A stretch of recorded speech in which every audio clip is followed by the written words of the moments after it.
আসসালামু আলাইকুম ওরহমতুল্লাহ। প্রিয় দর্শক, সবাই কেমন আছেন? আশা করি ভালো আছেন। আমিও ভালো আছি, আলহামদুলিল্লাহ। আল্লাহ পাক ভালো রেখেছে। আমি আপনাদের সামনে আজকে ছোট একটা নকশা দেব। ছোট একটা দুইটা ব্যক্তির মধ্যে বিচ্ছেদের জন্য একটা নকশা দেব। বিচ্ছেদের নকশাটা যদি সঠিক মতো সঠিক নিয়মে করা যায়, দুইটা ব্যক্তির মধ্যে বিচ্ছেদ করা যাবে, 100% গ্যারান্টি।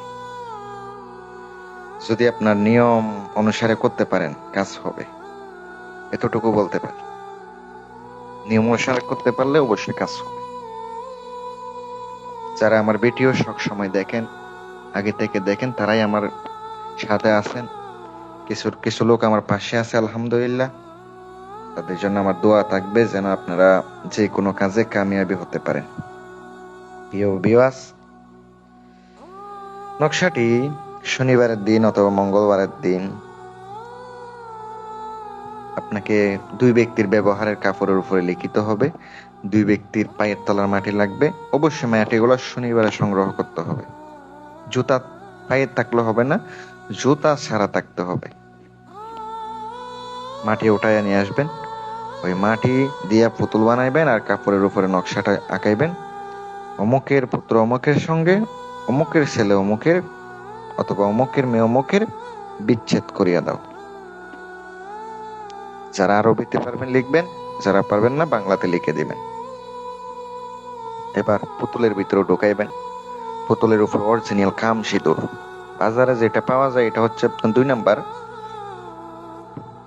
যেটা ইন্ডিয়া থেকে আনা হয়। সেই কাম সিঁদুরটা, ওই কাম সিঁদুর অবশ্যই লিপটাই দিবেন বুকের উপরে সুন্দর করে। আর কলা পাতার উপরে মোড়াইয়া একটু তুলসী পাতা দিয়ে জল দিবেন। পুতুলটা প্রাণ প্রতিষ্ঠা করে সুন্দর করে 2 কবরের মাঝখানে পুঁতে দিয়ে আসবেন। পিছনে তাকাইবেন না, তাইলে আপনার কাজ হয়ে যাবে, গ্যারান্টি দিলাম। যারা দেশ এবং দেশের বাহির থেকে ব্যক্তিগত পার্সোনাল কাজ করাইবেন, নাম্বার দেওয়া আছে, যোগাযোগ করবেন। সকলে ভালো থাকবেন। আল্লাহ হাফেজ।